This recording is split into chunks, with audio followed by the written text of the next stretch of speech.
مش انت شايفني غلطان كجامعه ان الخريج مش مؤهل لسوق العمل؟ طب خليني ارد عليك وخليك معايا للاخر عشان هطلب منك طلب.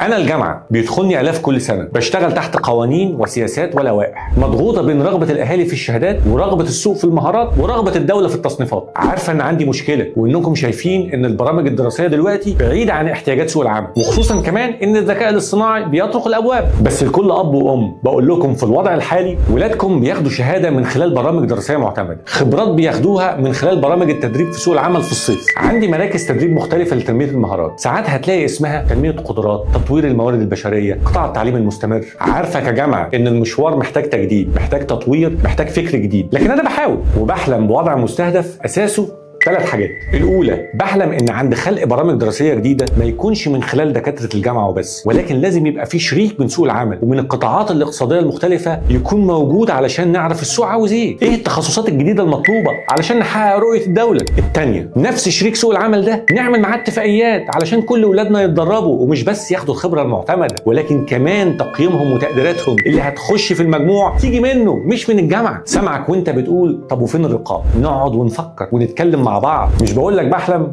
ولسه بحلم. الثالثه، ان مراكز التدريب عندي في كل الجامعات يبقى اسمها موحد واضح ومعلن ومعروف باسم قطاع التعليم المستمر، ويكون الهدف والبرامج التدريبيه محطوطه بخطه قطاعيه محكمه مبنيه على استراتيجيه بتتكامل مع استراتيجيه الدوله الاقتصاديه وبتخدم سوق العمل بجد مش مجرد ورق. طب طالما الاحلام ممكنه، ايه اللي معطلنا؟ المشكله ان الشخصيه الجوكر المؤمنه بالكلام ده كله واللي عندها القدره والطاقه عشان تربط الخيوط ببعض وفي نفس الوقت ما تعملش حاجه شبه وتعمل حاجه على المستوى الدولي، للاسف مش موجود، بيطير بره، بيتخطف وبينجح. الخلاصه، لو عاوزين تعليم عالي حقيقي ويكون منظومه كلنا فيها شايفين بعض، يبقى كلنا اولياء الامور والخريجين والجامعه وسوق العمل لازم نخرج من فكره ان الجامعه مجرد شهاده وندخل على فكره ان الجامعه شراكه. ولو عاوزين صوتنا يوصل، هطلب حاجه عاده ما بطلبهاش، بس عشان الموضوع رقي وطن، شير الحلقه دي وباذن الله صوتنا يوصل. انا مصطفى ابو السعود ودي كانت في 60 ثانيه. استنوني الحلقه الجايه.